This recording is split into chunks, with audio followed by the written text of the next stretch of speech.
Welcome to the Grace Period, where we get real about attorney mental health and well-being and pull back the veil on the high-stakes world of big law. I'm your host, Emily Logan Stedman, a commercial litigator, partner, and someone who believes that there's always room for a little more grace, even in a high-stakes profession. Here, I share real stories and tips from my own journey in big law and invite you behind the scenes, beyond the billable hour, to talk about what it means to stay human in a demanding field. Whether you're a lawyer, a legal professional, or someone trying to find your footing, this space is for you. Let's pull back the curtain, start the conversation, and find our grace period together. Disclaimer: the views and opinions shared on this podcast are mine alone and do not necessarily reflect those of my firm or any organization.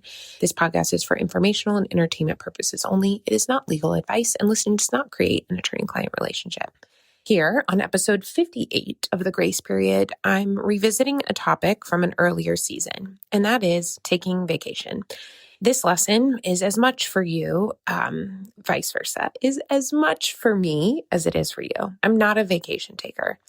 I don't do it very often. I deeply relate to associates who come to me and say, "Emily, don't I have to work more before and after I take a vacation?" Answer: yes. And overall, vacation can feel like an impossibility.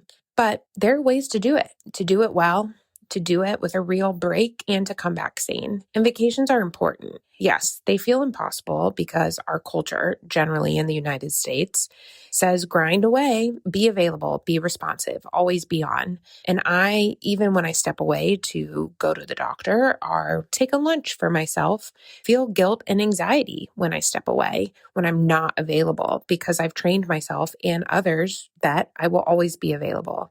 We worry that the world or a case will fall apart if we're offline for an afternoon, let alone a whole week. Or we are worried that it'll take so much time to prepare and we'll come back to a tidal wave of work. All of these are real fears. But skipping time off is a recipe for burnout and mistakes, and eventually resentment and deep unhappiness with your career and job. The benefits of a real break are also very real: mental reset, more creativity, better decision-making, and a healthier perspective. Science also shows that you should have something on your calendar that you're looking forward to. That improves work quality and work satisfaction. So, you want to take a vacation? How do you actually do it? First, plan ahead, plan far ahead. Block your calendar as early as possible and communicate your plans to your teams and to your clients. Whenever that date comes up in any call or is relevant to any discussion you're having with someone important, remind them you're going to be out that day or days or week. The earlier everyone knows, the easier it is to coordinate. Second, delegate and document. Prepare a handoff memo with key deadlines, contact info, and open issues. Assign a point person for urgent matters. Tell your clients and your supervising attorneys who they can go to if you're unavailable. The more you prep, the less you'll worry. Third, set boundaries and stick to them. I am the queen of putting up an out-of-office message that says, "I'm traveling today and won't be responding to emails." And then, I respond to emails the whole time. That trains those around me that my boundaries are not real, that my out-of-office message doesn't mean a thing. I encourage you to do the opposite. Turn on your out-of-office message. Be explicit in that message about when and whether you'll check in or check your email. Let clients and other teammates know who to contact in your absence and that they can trust in your team. Fourth, stick to the plan and actually unplug. Put your work phone and laptop away. Resist the urge to check in just in case. Trust your team and your process. Remember, you did the work to prepare.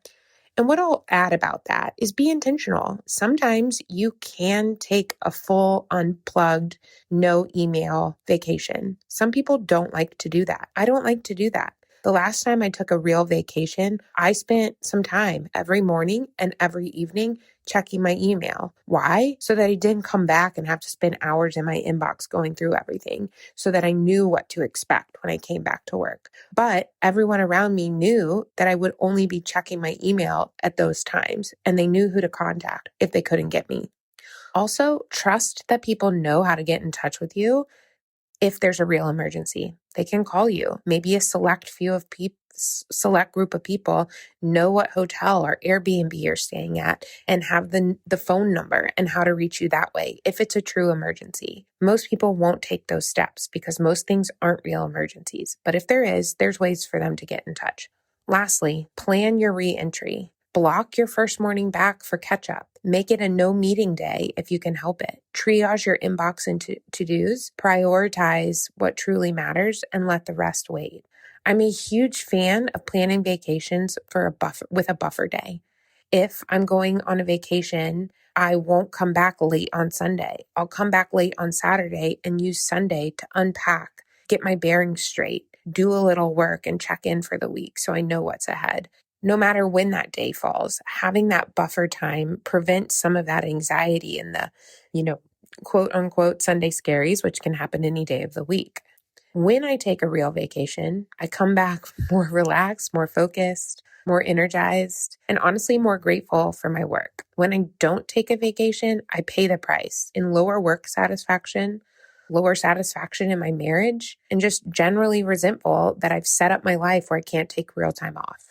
So whether it's an afternoon, a long weekend, or a week or two long vacation, take it. Prep for it. Prepare your clients and supervising attorneys for it.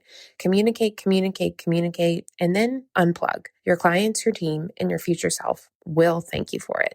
Thank you for joining me on this episode of The Grace Period. Remember, you don't have to choose between your well-being and your ambition. By setting boundaries, building supportive habits, and giving yourself permission to pause, you can thrive in law and in life. Until next time, take care of yourselves and each other. That is the path to our grace period. Disclaimer: the views expressed here are solely my own and do not represent the official policy or position of my firm or any organization.